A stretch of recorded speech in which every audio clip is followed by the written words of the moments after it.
അല്ലെങ്കിൽ ഒരു 10 ദിവസം എക്സ്ട്രാ കിട്ടും. Hi good morning. ഇന്നത്തെ മോർണിംഗ് വൈബ് ഓർക്കിഡ് ആണോ എന്ന് വെച്ചാൽ തീർച്ചയായിട്ടുമാണ്. കാരണം വേറെ ഒന്നുമല്ല, ഒരു 4-5 വർഷമായിട്ട് ഇതേപോലെയാണ് ഇതിൻ്റെ ബഡ്സ്. അതേസമയം ഈ ഒരെണ്ണത്തിനാണ് ഇതേപോലെ വരുന്നത്. ബാക്കിയുള്ളതിനൊക്കെ അത്യാവശ്യം നല്ല രീതിയിലുണ്ട്. ഇപ്പോൾ എന്താണ് പറയാൻ വന്നത് വെച്ചാൽ, ഇത് ഓർക്കിഡിൻ്റെ കാലമാണ്. ഫെലനോപ്സിസ് പ്രത്യേകിച്ചും വീട്ടിൽ അധികമൊന്നും വേണ്ട, നമുക്ക് ചെടികൾ പൂക്കൾ കാണുന്നത് ഇഷ്ടമാണെങ്കിൽ ഇതിപ്പോൾ 4.5 മാസം ആവാൻ പോവുകയാണ് ഈ ഫ്ലവർ. കാരണം മഴ നനയാത്തതുകൊണ്ട് തന്നെ നമുക്കിത് നല്ല രീതിയിൽ ഫ്ലവർ കിട്ടുന്നുണ്ട്.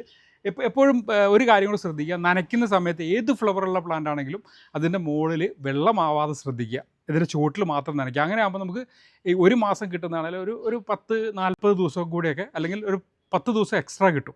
ഇതാണെങ്കിൽ ഫെലനോപ്സിസ് ആണെങ്കിൽ 1 മാസത്തിന് മുകളിൽ കിട്ടും. ശരിക്കും 4 മാസമാണ് നമുക്ക് ഫെലനോപ്സിസിന് ഒരു ബെഡ് പൂവെന്നുണ്ടാവുക.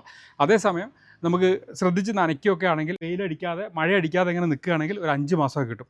പറഞ്ഞു വന്നത്, നമുക്ക് ഫ്ലവർ ഇഷ്ടമുള്ളവരാണെങ്കിൽ തീർച്ചയായിട്ടും ഒരു 1-2 പ്ലാന്റ് മാത്രം വാങ്ങിച്ചു വെച്ചാൽ മതി. ഇത് നോക്കിയാൽ ഈ വീട്ടിൽ വെറും 4 പ്ലാന്റേ ഉള്ളൂ. ഈ 4 പ്ലാന്റുകൾ ശരിക്കും ഫുൾ ടൈം ഫ്ലവറാണ്. ഇപ്പോൾ ഒരു ബാച്ച് തീരുമ്പോഴത്തേക്കും അടുത്ത ബെഞ്ച് വന്നു കഴിഞ്ഞു. ഓർക്കിഡ് ഫ്ലവറിൻ്റെ വീഡിയോ ഇതോടുകൂടി തീർന്നു എന്ന് ചിന്തിക്കുകയാണെങ്കിൽ തെറ്റാണ്. കാരണം നമ്മൾ ബോഗൻവില്ലേൻ്റെ ഒരു വീഡിയോ ചെയ്തപ്പോൾ പറഞ്ഞിരുന്നു ബോഗൻവില്ലേൻ്റെ വീഡിയോ വരുന്നുണ്ടെന്ന്. അതുപോലെ തന്നെയാണിത്. ഓർക്കിഡിൻ്റെ ഒരു ഗംഭീരമായ വീഡിയോ വരുന്നുണ്ട്. 1-2 വീഡിയോ വരുന്നുണ്ട്. ഒരെണ്ണം ഇപ്പോൾ അടുത്ത് തന്നെ വരും. അതിൻ്റെ ഒരു മുന്നോടിയാണിത്. പിന്നെ ഒരു ടാസ്ക് ഉണ്ട് നമ്മുടെ ഗ്രീൻ ഹെവൻ ഫാമിലിക്ക്. ഈ വീട് ഏതാണെന്ന് ഇപ്പം തന്നെ മനസ്സിലായിട്ടുണ്ടാവും. എന്തായാലും ഒന്ന് കമൻറ്റ് ചെയ്യുക. അപ്പോൾ ഓർക്കിഡ് ഈ രീതിയിൽ ബ്ലൂം ചെയ്യാൻ എന്തെല്ലാം ചെയ്യണം, എങ്ങനെയാണ് ഓർക്കിഡ് വളർത്തേണ്ടത് എന്നുള്ളതൊക്കെ അടങ്ങിയ ഒരു ഡീറ്റെയിൽ വീഡിയോ ആണ് ഇപ്പോൾ അടുത്ത് തന്നെ വരാൻ പോകുന്നത്. സംഗീതവും തമാശകളും ഒട്ടേറെ കാര്യങ്ങളുമായിട്ട് ഒരു വീഡിയോ ആണ് വരുന്നത്. തീർച്ചയായും മിസ് ചെയ്യാതെ കാണുക. ഓർക്കിഡ് മാത്രമല്ല, ഒരുപാട് കാര്യങ്ങൾ പറയുന്നുണ്ട്.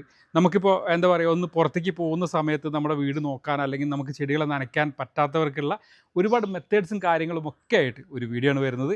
അപ്പോൾ മിസ് ചെയ്യാതെ കണ്ടോളൂ. നല്ലൊരു ദിവസം ആശംസിക്കുന്നു. Bye from green heaven. Hi good morning.